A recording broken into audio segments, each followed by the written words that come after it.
Paulus ketika menuju ke Damsyik ini, dia mengaku bertemu dengan Kristus di sana. Dan ketika dia di dalam bilik, yaitu dalam penjara, dia juga mengaku bertemu Yesus di situ.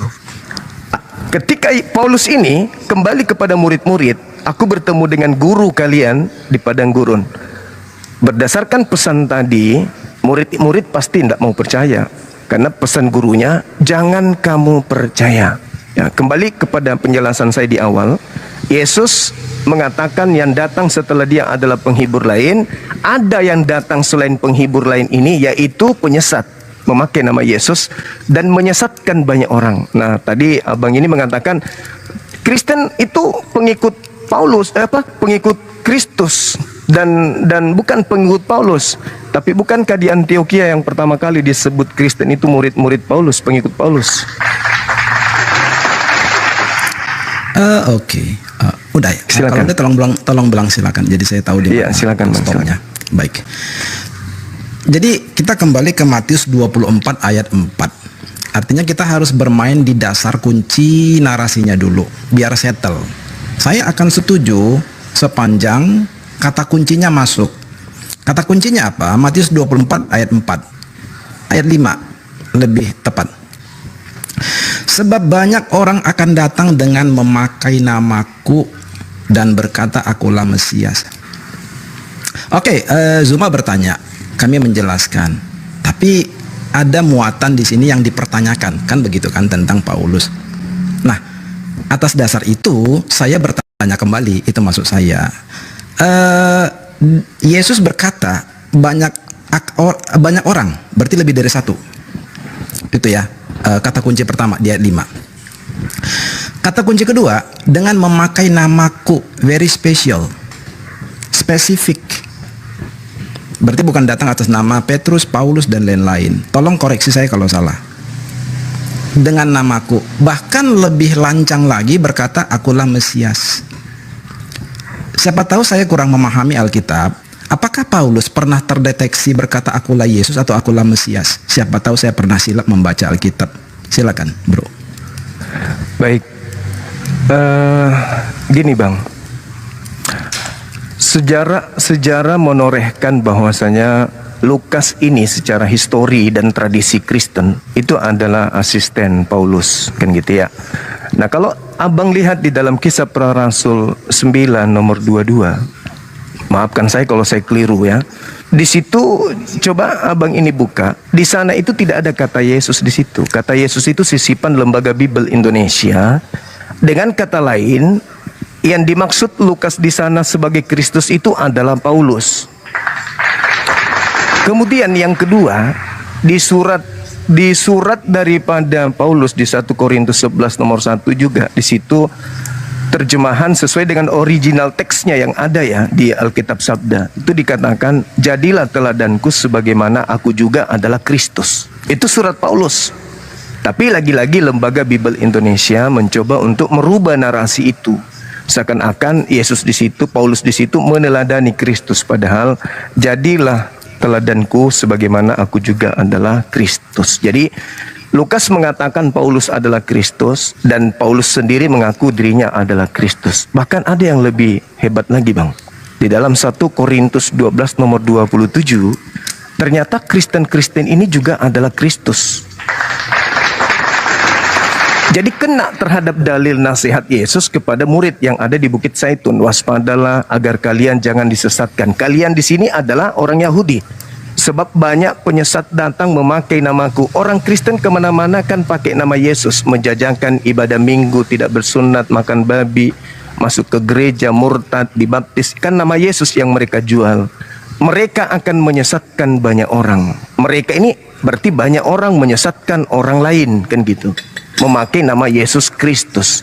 Jadi 3 poin ini kena. Pertama, Yesus mengatakan agar kamu jangan disesatkan. Banyak orang datang kepada kamu. Nah, yang datang kepada murid Yesus itu kan Paulus in the gang. Itu satu. Yang kedua, memakai namaku. Paulus dan timnya ketika datang memakai nama Yesus, bertemu dengan Yesus, bla bla bla. Kemudian ketika saudara saya ini mentafsirkan bahwa oh bukan, Paulus harus mengaku Kristus. Yes, Lukas 22, Lukas 9 nomor 22 di situ Lukas mengatakan Paulus itu adalah Kristus. Kemudian Paulus sendiri 1 Korintus 11 nomor 1 juga mengaku Kristus. Bahkan Paulus melantik murid-muridnya, pengikutnya maksud saya. 1 Korintus 12 nomor 27 orang Kristen juga ini adalah Kristus itu sendiri. Semua kena. Nah sekarang kalau misalnya kita bungkus ini dan kita buang, Bang Suma keliru, Bang Suma salah. Anda telah melakukan penyesatan terhadap data di Bible. Oke, kalau begitu, siapa yang datang kepada murid Yesus? Banyak orang yang memakai nama Yesus dan mereka menyesatkan banyak orang. Ini harus tergenapi, kalau tidak berarti Yesus pembohong. Dan kalau tergenapi, harus ada kelompok di atas muka bumi ini yang mengatasnamakan diri mereka adalah pengikut Kristus. Memakai nama Yesus Kristus, pengikut Kristus. Jangan pula dia mengaku Kristus, tetapi minimal mereka mengaku pengikut Kristus, tapi di luar Bani Israel. Silakan Bang, silakan. Baik, sorry saya modelnya orangnya lambat, jadi satu tahap. Saya masih kembali kepada pertanyaan saya di awal, apakah Paulus pernah mengakui secara langsung? Definitely, bahwa dia datang mengaku sebagai Yesus, bernama Yesus, akulah Yesus. Dan yang kedua yang lebih lancang lagi, dia mengaku dia sebagai Mesias. Tolong dipisahkan dengan kajian teks manuskrip. Tadi kan ada disangkutkan ke sana bahwa dalam, sorry saya tadi lupa, 1 Korintus 12 ayat 27 kalau saya nggak salah, yang dimana di situ terjemahannya bukan Yesus tetapi Paulus, kalau saya nggak salah tadi catat ya. Itu kan sudah kajian tekstual, kajian manuskrip.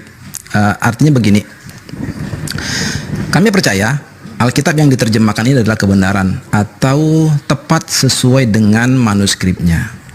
Jadi atas dasar itu maka kami tidak pernah merasa dan menganggap ada yang berbeda dari terjemahan yang kami punya di sini. Sehingga atas dasar itu apa yang tertulis itu yang kami jadikan sebagai dalil atau data. Nah, kalau paham maksud saya, atas dasar itu saya berpikir dan saya bernarasi bahwa sekali lagi di mana apakah ada secara eksplisit Paulus mengaku akulah Yesus. Dalam lebih lanjutnya bahkan mengaku akulah Mesias. Boleh nggak itu dulu yes or no-nya? Maksudnya saya coba stuck di situ dulu, bro. Silakan. 1 Korintus 11 nomor 1 itu tadi Bang. Namun sebelum Abang lihat, saya harus mengatakan begini, bahwasanya ketika kita bernarasi tentang sebuah keyakinan, maka sentralisasi daripada keyakinan kita ini adalah sumber primernya, bukan terjemahannya.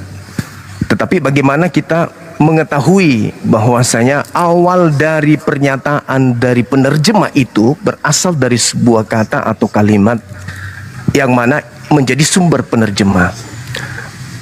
Tapi nyatanya, sekali lagi saya katakan, di dalam Lukas 9 nomor 22 di situ tidak ada nama Yesus. Artinya original teksnya tidak menyajikan bahwa Kristus yang dimaksud di situ Yesus. Kan itu sederhananya Bang. Tapi ketika masuk ke Indonesia dengan misi tertentu yang tadinya tidak nama Yesus dijadikan nama Yesus, sehingga interpretasi daripada orang-orang Indonesia memahami itu ya yang dimaksud Kristus di situ Yesus. Bukankah itu adalah sebuah masalah besar? Itu yang pertama. Yang kedua, di dalam 1 Korintus 11 nomor 1 itu pun itu tidak ada meneladani. Kata meneladani itu nggak ada. Di situ jelas dikatakan, jadilah teladanku sebagaimana aku juga Kristus. Kalaupun itu dinafikan, tidak dianggap, oke. Lalu kenapa dalam 1 Korintus 12 nomor 27 Kristen-Kristen ini juga disebut sebagai Kristus? Semua kena pada sasaran di mana Yesusnya sendiri mengatakan kewaspadaan itu agar mereka waspada, agar mereka kemudian was-was, berhati-hati kepada penyesat yang datang memakai nama Dia dan berkata, akulah Kristus. Semua kena. Paulus mengaku Kristus kena.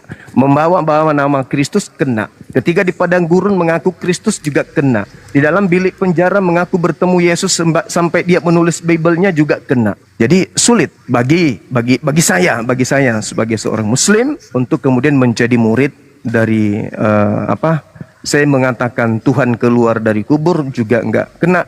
Satu-satunya adalah makhluk yang keluar dari kubur. Sulit bagi kami Muslim untuk menerima sebagai muridnya. Seperti itu, Bang. Baik, jadi untuk masalah saya lebih setuju, lebih melihat kata tepatnya itu tuduhan bahwa ada perubahan teks dalam terjemahan. Kami tidak sepakat dengan itu sama sekali total. Jadi kalau arahnya ke sana bahwa di dalam 1 Korintus 11 ayat 1 dan 1 Korintus 12 ayat 27 ada perubahan sengaja penggeseran kata, terjemahan kata di bahasa Indonesia, itu ranahnya berarti bukan di sini, bro. Bukan ranahnya, tapi di kajian tekstual atau di kajian manuskrip. Karena sekali lagi seperti saya katakan, kami Kristen di Indonesia percaya betul dengan Alkitab yang kami pegang. Jadi kalau isunya begini, kalau isunya jadinya belok ke terjemahan kata yang ada dalam Alkitab kali itu sudah tidak sepenuhnya sama, nah, itu bukan di sini berarti ranahnya. Dan karena apa? Saya juga tidak bisa mengomentari itu. Nah, yang bisa saya komentari ketika kita jadikan Alkitab berbahasa Indonesia ini sebagai data atau dalil. Itu baru bisa saya komentari. Karena kami pun beriman dan berpengetahuan lewat Alkitab yang berbahasa Indonesia ini. Itu satu. Yang kedua, menanggapi 1 Korintus 11 ayat 1 dan 1 Korintus 12 ayat 27 saya tidak sepakat. Karena saya di 1 Korintus 11 ayat 1, Paulus tidak pernah mengaku sebagai Kristus, malah sebagai pengikut Kristus. Itu tertulis secara redaksi di terjemahan Indonesia. Demikian juga di 1 Korintus 12 ayat 27 dikatakan di sana, sebentar. 1 Korintus 12 ayat 27. Tidak pernah, tadi karena saya mendengar kamu semua adalah Kristus. No, di terjemahannya redaksinya kamu semua adalah tubuh Kristus. Dan ini relate memang dengan seluruh pengajaran Yesus. Jadi kami sendiri tidak memaknai atau mengambil makna sempit dari satu ayat saja yang ada di Alkitab, tetapi dari seluruh perjanjian baru itu semua menjadi satu pesan utuh gitu. Jadi balik lagi 1 Korintus 12 ayat 27 tertera di sana kamu semua adalah tubuh Kristus. Itu relate dengan pengajaran Yesus dan tidak ada di situ dikatakan kamu semua adalah Kristus. Jadi sekali lagi kalau kajiannya adalah kajian tekstual atau manuskrip, saya langsung declare, saya langsung ngomong berarti di kita nggak tepat karena saya nggak bisa mengomentari, itu ranahnya di manuskrip. Tapi kalau kita menjadikan Alkitab ini yang kita bahas sebagai data atau dalil, nah saya masih bisa menjelaskan atau menjawab gitu, bro. Silakan. Iya, baik. Jadi sekali lagi ketika abang ini bernarasi seperti itu saya hargai ya.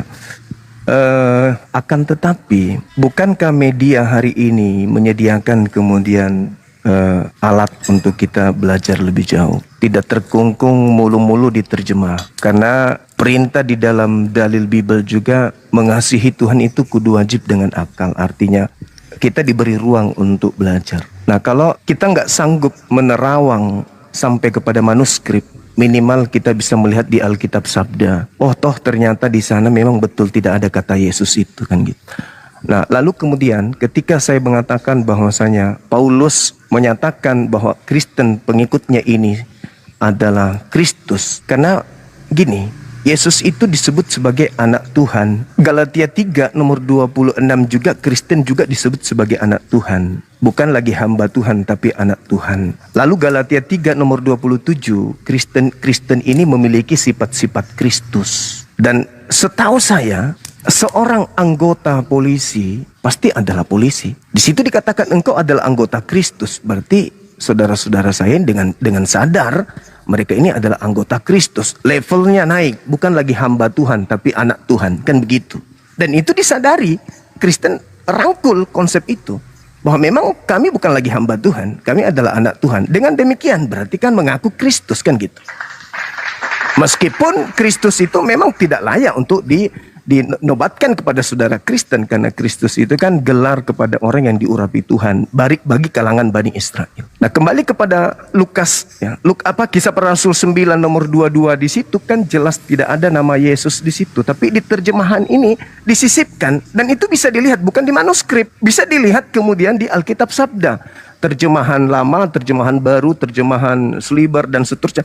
Itu nampak jelas dalam original teksnya tidak ada kata Yesus di situ. Ya kecuali kalau saudara tidak mau tahu. tidak mau tahu, yang penting Yesus adalah Kristus, ya itu bukan ranah saya. Saya kan statusnya cuma bertanya aja bahwa ketika amanat agung itu datang untuk kami menjadi murid Kristus yang keluar dari kubur ini, ya kami perlu bertanya sebelum kami keluar dari agama kami ini, kan gitu. Dan ternyata Yesus mengatakan kepada muridnya, waspada kepada penyesat yang datang kepadaku, pada kalian memakai namaku dan berkata akulah Kristus.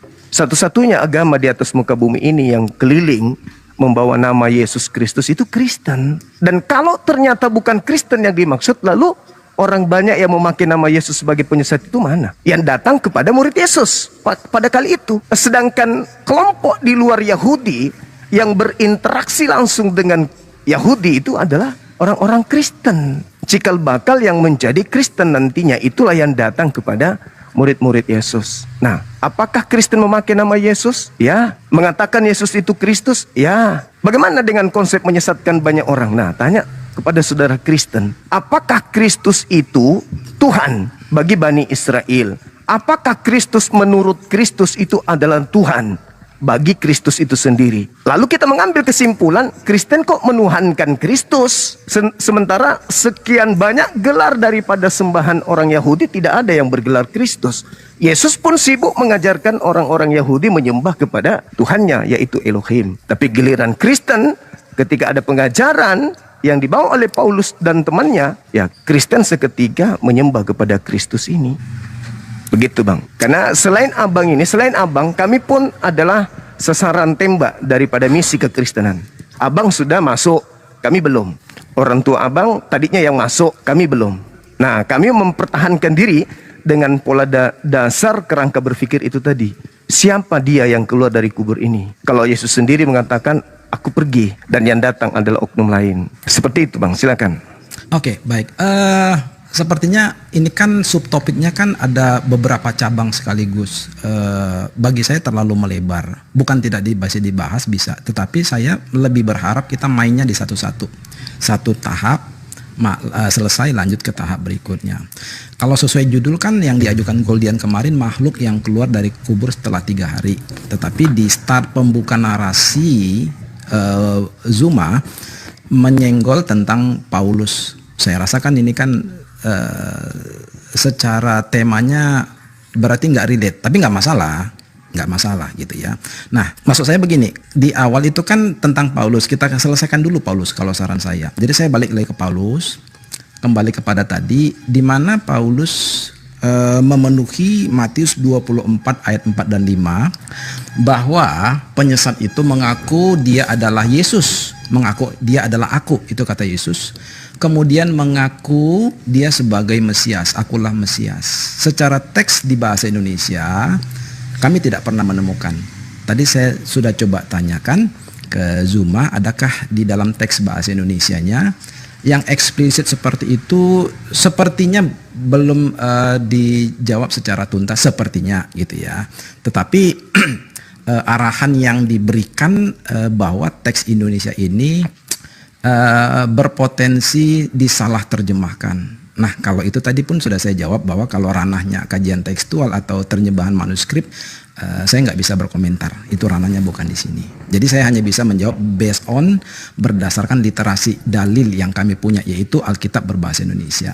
Jadi saya anggap saja begini, saya anggap saja ya biar nggak panjang, kecuali nanti Zuma ada bantahan. Paulus menurut Matius 24 ayat 4 dan 5 gugur, batal sebagai Mesias palsu, penyesat. Why? Tidak ada pengakuan secara eksplisit Paulus mengaku akulah Yesus, bahkan lebih lancang akulah Mesias, lewat yang tertulis di Alkitab berbahasa Indonesia. Sekali lagi mohon izin, kalau kajiannya tekstual atau manuskrip, ranahnya bukan di sini dan saya tidak bisa berkomentar. Bagian yang itu clear nggak, supaya kita bisa lanjut ke subtopik yang tadi, karena saya lihat ada beberapa cabang soalnya, jadi biar enak gitu ngebahasnya. Silakan bro. Oke, jadi gini bang, sebenarnya ini satu tema. Kenapa saya katakan satu tema? Ketika yang datang ternyata bukan Yesus, tetapi Roh Kudus, maka yang keluar dari kubur juga bukan Yesus. Yang datang ke Ananias bukan Yesus. Yang datang kepada Paulus bukan Yesus. Yang datang di Pulau Patmos juga bukan Yesus. Kalau menurut Yesus itu valid, yang datang bukan dia, tapi roh kebenaran. Nah, sekarang Anda mengatakan yang datang kepada Paulus adalah Paulus. Berarti indikasinya Yesus. adalah si palsu yang datang, kan gitu. Karena menurut Yesus, bukan aku yang datang. Kalaupun aku yang datang, aku disertai dengan tanda-tanda. Apa tanda-tanda itu? Seluruh manusia akan melihat aku di awan, di langit. Bulan, matahari menjadi gelap, bulan tak bercahaya, bintang berjatuhan, kuasa langit berguncang. Itu tanda kalau aku. Tapi kalau bukan aku, hanya memakai namaku dan berkata, akulah Mesias, jangan kau percaya. Karena kalau aku yang datang, tanda-tanda ini menyertai. Karena murid bertanya, guru, apa tanda kedatanganmu? Kan sudah jelas tuh. Matius 24 nomor 3. Apa tanda kedatanganmu? Tanda kedatanganku, bla bla bla bla bla bla. Disebutkan di data nomor 27, 28, 29 dengan nomor 30, tanda kedatanganku yang tadi. Matahari tak bercahaya, matahari menjadi gelap, bulan tak bercahaya, bintang-bintang. Apakah itu sudah terjadi? Belum. Berarti Kristus yang datang kepada orang-orang yang tadinya dikatakan notabene awal-awal Kristen mula-mula, asli atau palsu? Karena ada indikasi ajaran Yesus kepada muridnya, waspadalah kepada si palsu. Si palsu memakai namaku, berkata akulah Mesias. Kalau yang asli, matahari menjadi gelap, bulan tak bercahaya, bintang. Apakah itu sudah terjadi? Kan belum. Berarti yang datang, yang keluar dari kubur, yang datang kepada Ananias, tak ada tanda-tanda itu. Berarti apa? Kan palsu, Bang. Menurut data, bukan tuduhan. Menurut data, menurut pengakuan Yesus. Makanya saya di awal tadi mengatakan, apakah penghiburan atau penghibur di data nomor 27-nya ini, itu merujuk kepada Mesias Yesus. Anda katakan Yesus. Berarti penghibur lain bukan Yesus, tapi Roh Kudus. Yang datang kepada Paulus, Yesus katanya.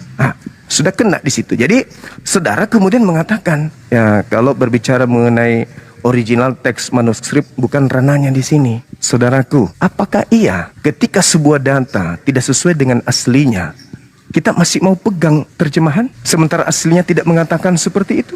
Aslinya tidak ada kata Yesus, di terjemahannya ada kata Yesus. Mana yang benar? Yang asli atau terjemah? Di asli tak ada Yesus, di terjemah ada Yesus. 1 Korintus 11 nomor 1, di situ tidak ada mengatakan aku meneladani Kristus, tetapi aku Kristus. Kata meneladani itu nggak ada. Nah, sekarang permasalahannya Anda tidak mau terima karena itu tidak ada di kitab Indonesia. Oh, yang mana sih yang benar? Original teksnya atau terjemahannya? Atau jangan-jangan alasan yang saudara saya bangun ini adalah efek dari percaya kepada si penyesat tadi. Maaf, saya bertanya, apakah cara Anda berdiskusi dan mengulas dan mematahkan argumentasi saya ini itu adalah akibat daripada Anda percaya kepada si palsu yang datang memakai nama Yesus, menyesatkan banyak orang, dan salah satu orang yang disesatkan itu, mohon maaf, mungkin saudara. Karena Anda lebih percaya kepada terjemah daripada ori. Maaf nih, saya berbicara seperti itu karena ini alur daripada diskusi kita. Silakan. Oke, khusus mengenai yang terakhir, saya jawab langsung. Hapuskan Paulus dari Alkitab kami tetap menjadi orang yang percaya kepada Yesus. As simple as that, sesederhana itu. Oke, baik. Oke, sekarang tolong tunjukkan kepada saya pengakuan Yesus kalau dia diutus kepada non-Israel. Oke, baik. Jadi sekali lagi ya supaya kita bertahap karena gini bro, di bawah kita ini kan ada penonton-penonton juga, baik Kristen maupun Islam. Jadi supaya mereka juga bisa mengikuti per subtopik dan kesimpulan dari setiap subtopik. Jadi di kita rapi, di bawah juga rapi. Berarti poin pertama tadi Paulus penyesat, mengaku Yesus, mengaku Mesias sudah gugur ya, karena di bahasa Indonesianya tidak dapat ditunjukkan. Yang kedua, saya masuk nih isu yang saya bahas. Kalau saya ada yang kelewatan mohon dikoreksi ya, mohon diingatkan. Kalau saya ada yang kelewatan, karena saya harus nyatat isunya satu. Jadi saya membahasnya based on isu yang muncul. Saya mainnya dari situ. Tadi ada beberapa isu, tetapi yang akhirnya yang saya catat jadinya yang terakhir barusan diucapkan. Tanda kedatangan Yesus versus Yesus ketemu Paulus di Kisah Para Rasul 9. Kalau saya nggak salah, isunya itu. Bahwa dibenturkan, tanda kedatangan Yesus, matahari akan menjadi gelap, bulan menjadi darah, dan lain-lain. Itu dibenturkan dengan perjumpaan Yesus menemui Paulus di Kisah Para Rasul 9. Kalau saya nggak salah ya, itu nggak dapat. Kenapa? Karena Yesus menemui Paulus di Kisah Para Rasul 9 bukan dalam status kedatangan atau the second coming, kedatangan yang kedua, bukan. Kita harus clear di sana bahwa yang disaksikan dialami oleh Paulus di dalam Kisah Para Rasul 9 adalah diawali dengan kalimat ayat 3. Kisah Para Rasul 9 ayat 3. Dalam perjalanannya ke Damsyik, ketika ia sudah dekat kota itu, tiba-tiba cahaya memancar dari langit mengelilingi dia, lalu terdengar suara. Jadi itu kejadiannya, cahaya dan suara. Bukan sosok Yesus yang biasa ketemu dengan murid-muridnya, berjalan dengan murid-muridnya secara personal, langsung head to head, mata dengan mata, muka dengan muka. Bukan. Setidaknya kami disiplin taat kepada yang tertulis. Interpretasi di luar yang tertulis silahkan, tapi mohon maaf bukan urusan kami gitu ya. Kalau kami taat kepada yang tertulis. Jadi atas dasar itu Kisah Para Rasul 9 itu bukan the second coming. Bukan. Nggak bisa dihubungkan dengan tanda kedatangan Yesus yang kedua. Silakan bro. Oke, baik. Di dalam satu raja-raja ya, ini sebagai ilmu aja. Satu raja-raja 19:15, area Damsyik itu disebut sebagai padang gurun. Yesus berkata ketika ada orang mengatakan bertemu Mesias di padang gurun, Paulus itu mengaku bertemu Yesus di padang gurun menuju ke Damsyik. Yesus berkata, atau orang itu mengaku bertemu dengan Yesus di dalam bilik. Bilik dalam bahasa Yunani itu kan skubalon. Nah, di situ artinya bahwa Yesusnya mengatakan orang ini di dalam bilik rahasia. Berarti rahasia artinya cuman dia yang ada dalam bilik itu. Kalau saya mengartikan itu sel atau penjara. Mengaku bertemu dengan Kristus di sana.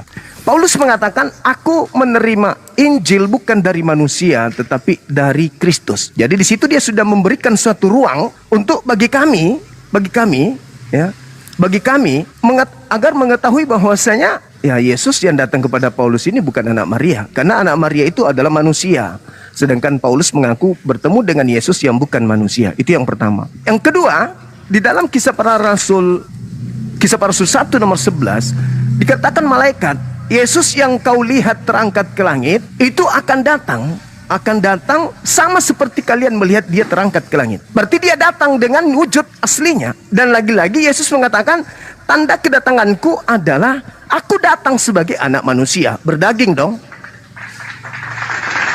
Sedangkan yang datang kepada Paulus tidak berdaging, berupa cahaya. Dan Yesus mengatakan dalam Lukas 10:18, aku melihat iblis jatuh dari langit ke bumi berupa cahaya. Kalau Yesus yang datang berupa anak manusia, yang datang kepada Paulus bukan anak manusia. Apakah iblis itu berupa manusia? Bukan. Manusia berupa roh. Yes, iblis berupa roh. Ya. Yang datang kepada Paulus hanya cahaya dan juga suara. Itu satu. Kemudian ketika saudara mengatakan bahwasanya tidak ada poin yang harus saya selesaikan di situ. Ada bang. Saya kan tadi di awal bertanya, mana yang betul? Terjemahan atau original teksnya? Kan itu poinnya. Yang betul yang mana? Original teksnya atau terjemahan? Contoh aja dulu. Coba Anda lihat kalau Anda ada HP di situ di Alkitab Sabda, kemudian paralel Kisah Para Rasul 9:22. Di situ kita tidak akan temukan kata Yesusnya dalam bahasa Yunani. Tidak ada kata Yesus. Berarti itu murni sisipan di dalam terjemah Indonesia. Sekarang pertanyaannya, ketika saudara mengatakan kami nggak peduli, kita tidak berurusan dengan itu. Yang kami tahu di dalam kitab yang kami gunakan bahasa Indonesia ya begitu adanya. Sekarang muncul pertanyaan, bagi orang yang cinta terhadap ilmu, mana yang betul? Terjemahan atau original teksnya, kan gitu? Yang mana yang mendekati kebenaran? Yang mana yang harus dijadikan sebagai rujukan? Terjemahan atau original teksnya? Itu masalah besar. Kalau Anda mengatakan itu bukan masalah, bagi kami itu masalah besar. Karena tidak sesuai dengan asli yang tertulis. Tapi ada penambahan yang tidak sesuai dengan yang tertulis. Bisa jadi 50 tahun ke depan ada lagi penambahan. Karena ternyata tidak berpacu kepada ori. Itu saudaraku. Jadi itu satu masalah yang harus dituntaskan. Kalau kita ingin menjadikan seluruh bangsa menjadi pengikut dia yang keluar dari kubur pada hari ketiga ini, ya kita harus menyiapkan senjata-senjata kita untuk menangkis semua serangan yang datang. Katalah kepada penyesat. Penyesatnya datang memakai nama siapa? Yesus Kristus. Yang datang kepada Paulus mengaku siapa? Siapakah engkau Tuhan? Akulah Yesus. Kata Yesusnya waspada kepada siapa? Kepada Yesus. Kan itu poinnya. Banyak orang akan disesatkan. Mana banyak orang itu? Ya untuk sementara ini kan tidak ada kandidat lain, ya Kristen. Karena Yahudi, Kristen beda. Dua kelompok yang berbeda. Yahudinya mendapatkan pesan agar jangan percaya kepada kelompok yang datang kepada mereka. Yang datang kepada mereka kan Kristen. Seperti itu abang, silakan. Baik, Saya sekali lagi ini ya apa namanya bersandar karena dalam pemahaman saya tadi itu cukup melebar walaupun mungkin dianggap berkaitan. It's okay sih. Cuman saya tetap menanggapi itu tetap berpatokan kepada Kisah Para Rasul 9 ayat 4 bahwa ayat 5 tapi saya bacakan dari ayat 4. Ia rebah ke tanah dan kedengaranlah olehnya suatu suara yang berkata kepadanya, Saulus, Saulus, mengapakah engkau menganiaya aku? Jawab Saulus, siapakah engkau Tuhan? Katanya, akulah Yesus yang kau aniaya itu. Jadi di sini Yesus mengakui langsung, akulah Yesus yang kau aniaya itu. Cuma kan kita kan berbeda di sini. Kalian menganggap itu bukan Yesus, itu kesaksian Paulus. Tidak ada yang tahu, tidak ada yang dengar seperti itu. Siapa yang bisa memastikan, siapa yang bisa membuktikan? Kalau arahnya ke sana, saya pribadi no comment, nggak ada komentar. Kenapa? Ya artinya kita sudah terbagi dua, believer dan unbeliever, orang percaya dan orang tidak percaya. Tapi kalau saya yang ditanyakan, ini kan supaya clear, posisi kita kan selalu Zuma datang bertanya dan saya menjelaskan iman saya. Iman saya pun seperti yang sering saya sampaikan di sini, sedikit tambahan saja, keluar sebentar. Saya beberapa kali deklar di room saya ini sama teman-teman bahwa kami Kristen ini nggak punya pengetahuannya. Sama sekali. Even saya yang ngomong ini nggak punya pengetahuannya. Saya punya pengetahuannya dari mana? Ya dari Alkitab gitu. Jadi apa yang kami baca secara jujur ya, tanpa tendensi macam-macam, apalagi penolakan khususnya. Nah rata-rata akan membacanya dan mengertinya seperti itu, gitu ya. Jadi balik lagi, siapa yang ketemu sama Paulus di sana? Yesus sendiri declare di ayat 5-nya. Dan itu bukan the second coming. Bukan peristiwa kedatangan Yesus yang kedua, nggak bisa dikaitkan ke sana karena tidak masuk. Itu adalah pertemuan khusus dan untuk tujuan khusus seperti yang saya sampaikan di awal, yaitu kemungkinannya adalah untuk memilih Paulus menjadi the next apostle atau rasul berikutnya. Kemudian dikaitkan tadi dengan apa tadi? Zuma karena agak melebar. Jadi saya coba pegang konsentrasi topiknya apa, isunya di mana, saya tetap mainnya di sana gitu ya. Kayaknya sih itulah, karena mengenai tadi Paulus itu bukan disebut Kristus dan bahwa kami ini bukan disebut Kristus, itu tadi saya sudah bahas sebelumnya. Di terjemahan teks Indonesia tidak seperti itu redaksinya. Silakan. Oke, baik. Saya rasa hal ini kita tidak perlu panjang di sana ya, karena tadi kan saya bertanya tentang ori teks dengan terjemah. Mungkin abang saya ini lupa. Oke lah, sekarang begini, ketika tema yang ada, siapa yang keluar dari kubur pada hari ketiga. Nah, saya mengawali dari pengakuan Yesus di dalam Yohanes 14 dan juga Yohanes 12, di mana Yesus mengatakan bahwasanya sekarang penghakiman atas dunia ini, sekarang juga penguasa dunia itu datang, dilemparkan keluar.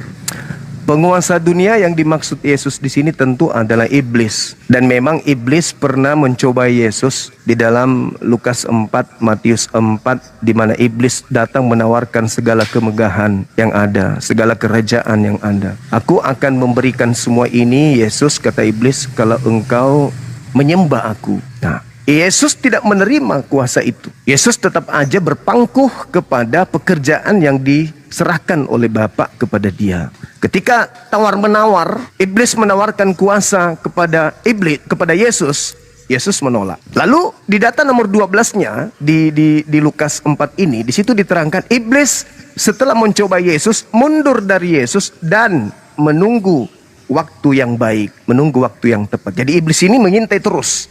Pergerakan Yesus diintai terus oleh iblis. Pergerakan Yesus diintai oleh iblis. Kemudian tragedi terjadi. Apa itu? Kita lihat di dalam Lukas 22 nomor 52-53. Yesus klarifikasi. Kata Yesus, sangkamu aku ini penyamun sampai kamu datang ingin menangkap aku menggunakan pedang dan pentungan.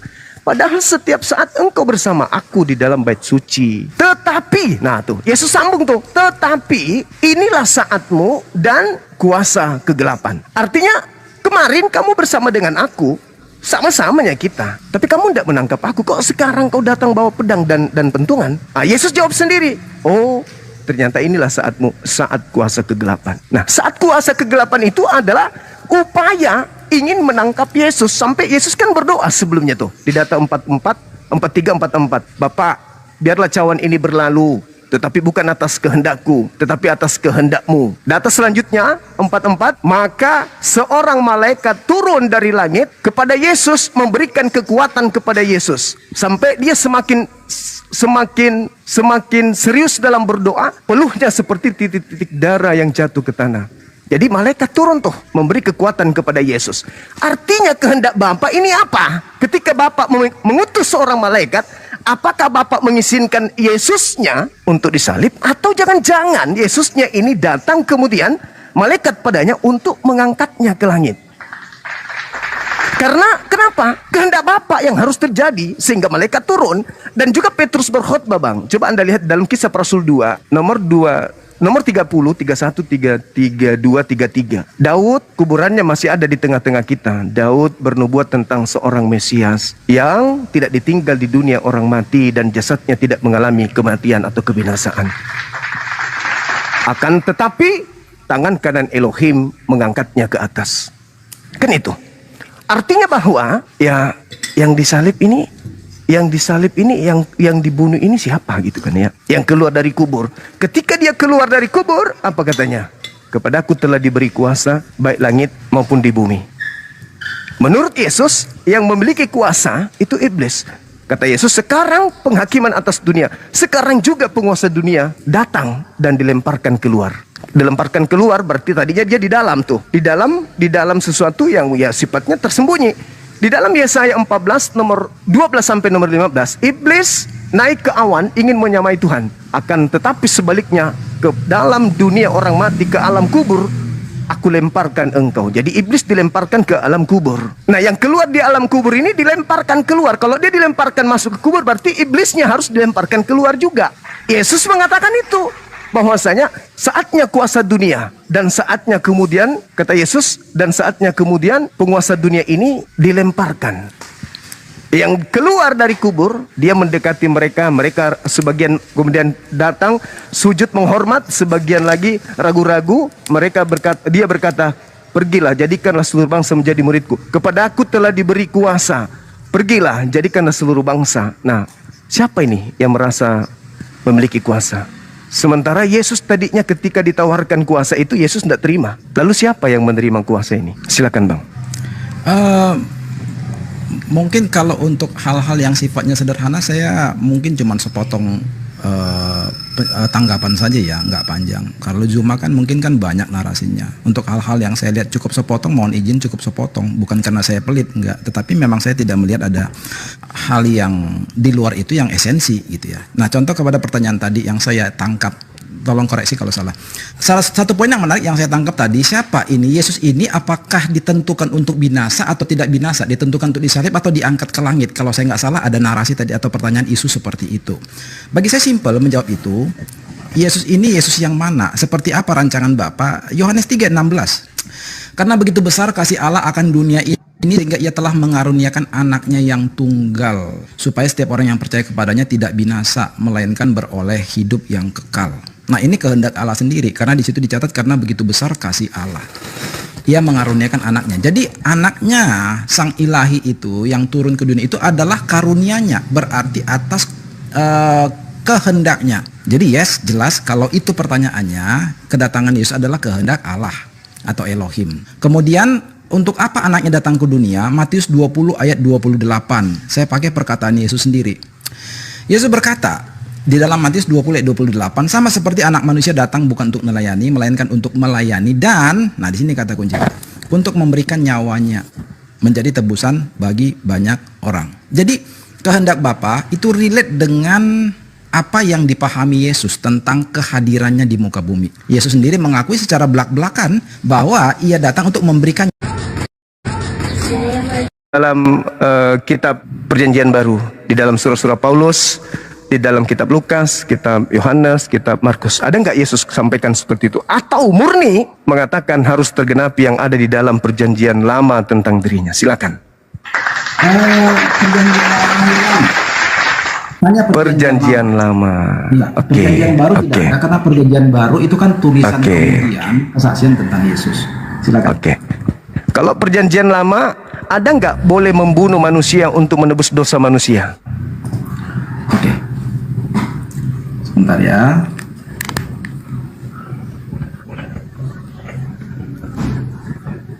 Cek, oke, baik.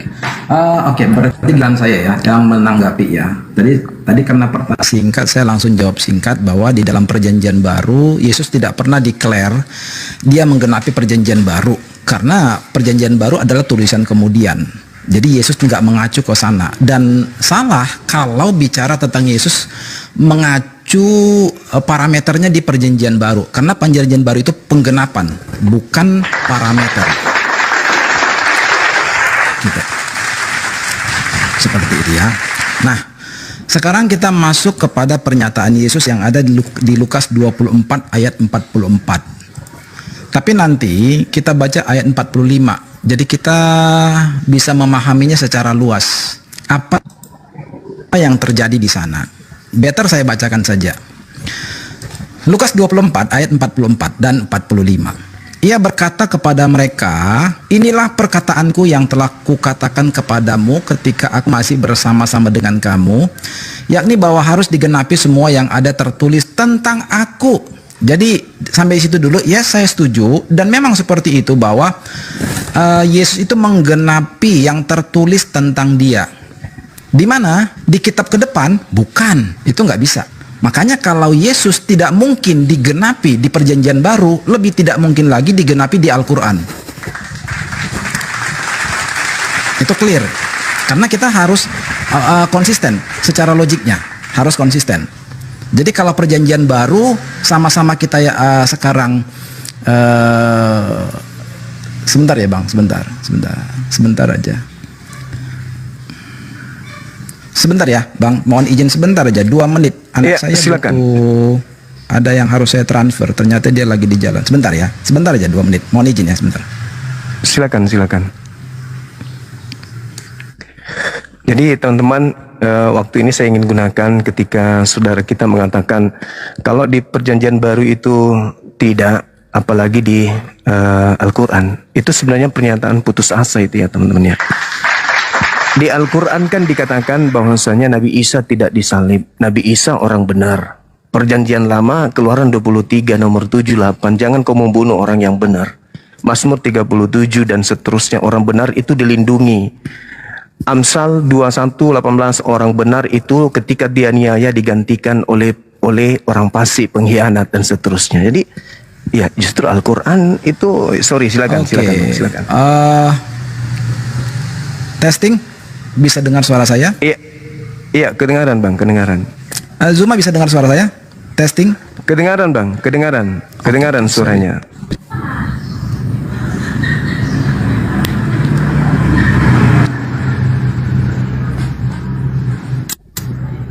Cek tes.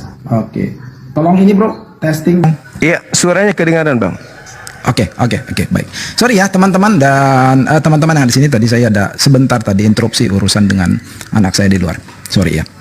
Jadi saya balik lagi. Ya, yang tertulis berarti sudah tertulis, bukan akan ditulis. Atas dasar itu, maka perjanjian baru bukan penggenapan Yesus. Apalagi setelah perjanjian baru, termasuk Al-Quran, bukan penggenapan Yesus sama sekali. Ya, kalau kita bermain di logikanya. Nah, jadi yang tertulis apa? Adalah tulisan yang sudah lampau. Apa tulisan yang sudah lampau? Kita masuk kembali ke ayat 44. Yesus berkata di sana, tertulis tentang aku dalam kitab Taurat Musa, kitab nabi-nabi, dan kitab Mazmur. Oke. Nah, saya lanjut dulu ke ayat 45, baru nanti saya bedah di kitab-kitab tersebut.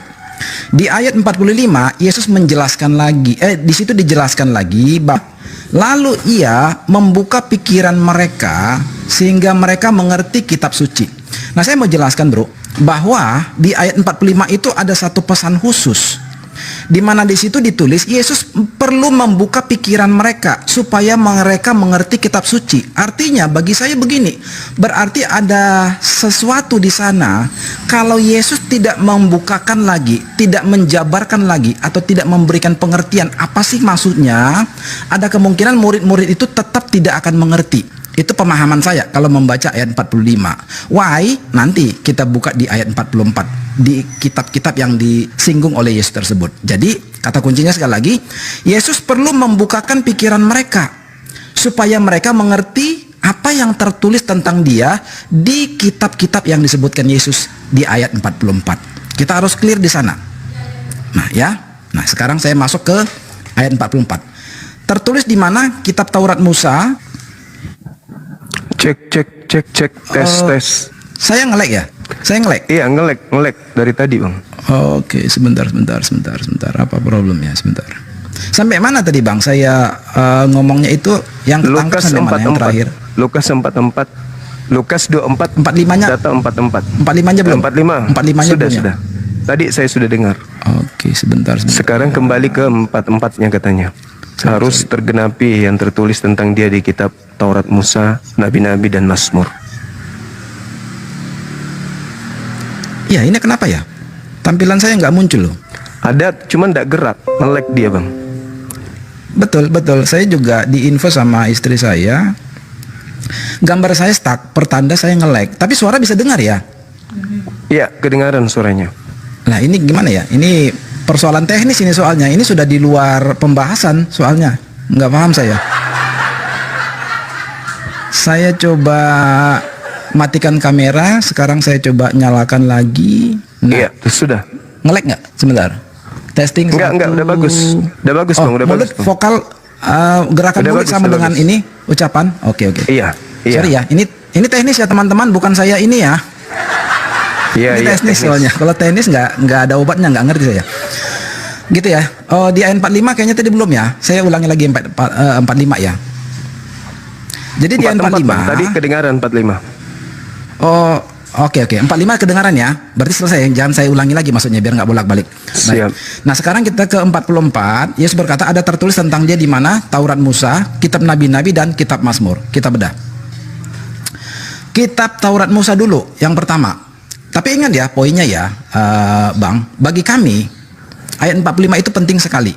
Karena dikatakan Yesus membukakan pikiran mereka. Pertanda apa? Itu sesuatu yang harus dijelaskan baru mereka paham. Itu poinnya. Nah, kitab Taurat Musa, pengetahuan umum kitab Taurat Musa itu ada 5. Kejadian, Keluaran, Imamat, Bilangan, Ulangan. Saya buka di Kejadian 3. Ini sebagai dasar profetik untuk Yesus. Ya, Kejadian 3 ayat 15. 15. Ya. Dikatakan demikian, aku akan mengadakan permusuhan antara engkau dan perempuan ini, antara keturunanmu dan keturunannya. Keturunannya akan meremukkan kepalamu dan engkau akan meremukkan tumitnya. Di sini diberikan gambaran ada perseteruan antara Satan dengan manusia, di mana di finalnya nanti di puncaknya maka harus keturunan manusia itu. Itulah sebabnya Yesus sering mendeklar dirinya anak manusia. Harus keturunan manusia itu yang harus memecahkan, mengalahkan dosa dan kejahatan itu. Jalan ceritanya yang dibangun oleh Elohim seperti itu. Jadi nggak pernah Elohim misalnya berkata ya, oh aku cukup mengampuni saja. Nggak cukup. Karena manusia jatuh dalam dosa atas tanggung jawab sendiri, dan manusia itu harus keluar memperbaiki kesalahannya dari kalangan mereka sendiri, dari ras mereka sendiri. Itulah kaitannya dengan ayat 15, bahwa keturunan perempuan itulah yang akan meremukkan kepala ular itu, yang melambangkan mengalahkan kejahatan itu di kitab Taurat Musa. Kemudian masuk ke kitab Nabi-Nabi, ya, ke Nabi-Nabi.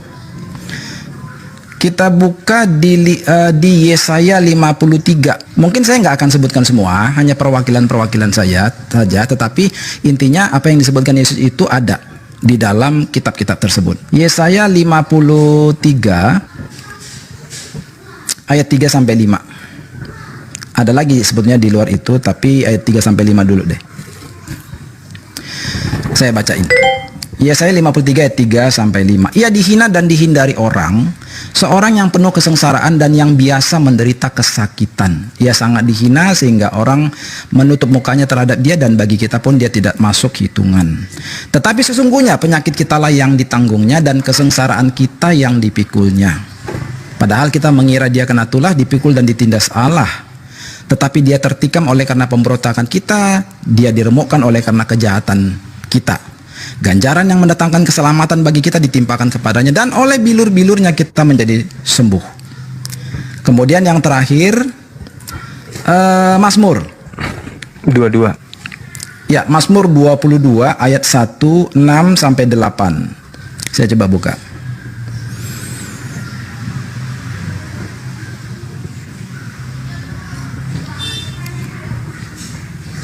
Mazmur 22 ayat 1. Untuk pemimpin biduan menurut lagu Rusa di kala fajar, Mazmur Daud. Allahku, Allahku, mengapa engkau meninggalkan aku? Ayat ini dikutip atau diucapkan oleh Yesus. Saya nggak tahu Yesus apakah sengaja mengucapkan itu untuk meniru Mazmur atau tidak. Tetapi ya secara pemahaman umum, apa yang diucapkan Yesus itu menggenap yang tertulis di Mazmur 22 ayat 1. Kemudian dikatakan di ayat, sebentar ya, mungkin itu ya, Mazmur 22 ayat 1. Kemudian disebutkan di ayat 16 sampai 18. Coba saya cek dulu, relate enggak? 16 sampai 18. Sebab anjing-anjing mengerumuni aku, gerombolan penjahat mengepung aku, mereka menusuk tangan dan kakiku. Segala tulangku dapat kuhitung, mereka menonton, mereka memandangi aku. Mereka membagi-bagi pakaianku di antara mereka, dan mereka membuang undi atas jubahku. Jadi ada beberapa lagi, tapi cukup mungkin di situ dulu ya, sebagai perwakilan saja. Ucapan Yesus di dalam tadi Lukas 24 ayat 44 dan 45. Saya rangkum ya, saya rangkum. Yesus berkata bahwa harus digenapi semua yang tertulis tentang aku dalam kitab Taurat Musa, tadi sudah saya bacakan. Dalam kitab Nabi-Nabi saya ambil dari Yesaya, dan kitab Mazmur belum ya tadi ya, sorry Mazmur 22 sudah tadi. Oh sorry Mazmur ya, sorry Mazmur sudah. Jadi 3 perwakilan saja lah, nggak usah banyak-banyak dikutip. Itu semua dalam apa yang kami pahami menggambarkan sangat tentang simbolik tentang Yesus. Bahkan ada yang cukup dekat sekali. Contoh membagi undi, membuang undi akan pakaiannya, kemudian ditempatkan di antara penjahat, dia tertikam, tangan dan kakinya ditusuk, lalu dia berteriak, Tuhanku, Tuhanku, mengapa engkau meninggalkan aku? Nah itu semua tertulis di sana. Tapi kalau maksudnya, kalau poin teman-teman yang bukan Kristen adalah, oh dia harus dikatakan Mesias, dia harus dikatakan Yesus, saya rasa itu bukan nubuatan. Ya silakan kalau persepsi seperti itu, tetapi kami membacanya sesuai dengan pesan Alkitab itu sendiri dan pesan Yesus sendiri. Karena ini Yesus yang berpesan, kecuali Paulus yang merekayasa, terus yang merekayasa, ini enggak. Yesus sendiri yang berkata bahwa semua itu tertulis di kitab Taurat Musa, kitab Nabi-Nabi, dan kitab Mazmur. Gitu. Oke. Penjelasan untuk yang gitu, silakan. Iya, baik Bang. Kalau sistem yang saudara saya pakai ini adalah sistem mencocokkan kan gitu ya. Artinya banyak data yang harus kita sajikan sebagai pertanggungjawaban cocok mencocokkan ini. Daniel, kemudian Yeremia, kemudian kitab-kitab lain. Nah, sekarang dari 3 item tadi ini, di data nomor 46-nya di situ kan bahwa Mesias harus bangkit di hari ketiga. Di data Lukas 24, 44, 45, 46, Mesias ini harus bangkit pada hari ketiga. Saya ingin tahu aja nih, kalau ini ternyata nggak ada juga, karena kalau hanya untuk mengambil mencomot itu banyak data yang justru orang benar itu tidak boleh dibunuh. Yesus seorang benar, yang harus dibunuh itu adalah pengkhianat, orang fasik kan gitu. Apalagi Paulus sudah membuka pintu. Kristus telah menebus kita dari kutuk hukum Taurat dengan jalan menjadi kutuk, sebab ada tertulis, terkutuklah dia, kan gitu. Terkutuklah dia yang mati di atas, yang digantung di atas tiang salib. Nah, kalau kita merujuk ke situ, siapa yang mati digantung tiang salib? Pelaku dosa besar, orang yang dikutuk oleh Elohim. Dan Yesus tidak mungkin itu kan. Yesus tidak memiliki dosa, Yesus tidak dikutuk oleh Elohim. Jadi mustahil. Tapi bukan ke situ poinnya. Di data 46, di situ dikatakan Mesias akan bangkit pada hari ketiga. Saya ingin tahu, simpel aja, apakah ada di Taurat, di kitab Nabi-Nabi, dan juga dalam kitab Mazmur, Mesias mati dan bangkit pada hari ketiga? Ada nggak seperti itu tertulis dalam 3 komponen kitab tersebut? Kalau ada, kita lanjut diskusinya. Tapi kalau tidak ada, saya rasa sudah cukup Bang. Waktu saya juga di Makassar ini, makanya saya minta 16.30 tadinya. Silakan. Oke. Yang secara eksplisit 3 hari nggak ada. Tetapi Oke. yang menjelaskan Saya rasa- tentang ia tidak ditinggalkan binasa di dalam dunia orang mati ada. Jadi sekali lagi 3 hari nggak ada. Oke. Saya rasa kita selesai di sini dulu Bang. Nanti kita lanjut lagi di lain waktu ya. Ya, Nanti di lain waktu. Jadi kalau misalnya tadi tidak ada secara eksplisit dikatakan masih tanda tanya besar yang keluar pada hari ketiga dari kubur ini belum bisa kemudian menjadikan kami murid. Untuk sementara ini seperti itu Bang. Nanti kita lanjut ya. Oke Bang ya. Makasih ya Bang Theo. ya. Oke. Sama-sama. Thank you Terima sudah kasih mampir semuanya. ya, Sip. Zuma. Oke, thank you. Iya, oke. Makasih. Selamat sore teman-teman semuanya. Selamat sore. Makasih. Saya pamit untuk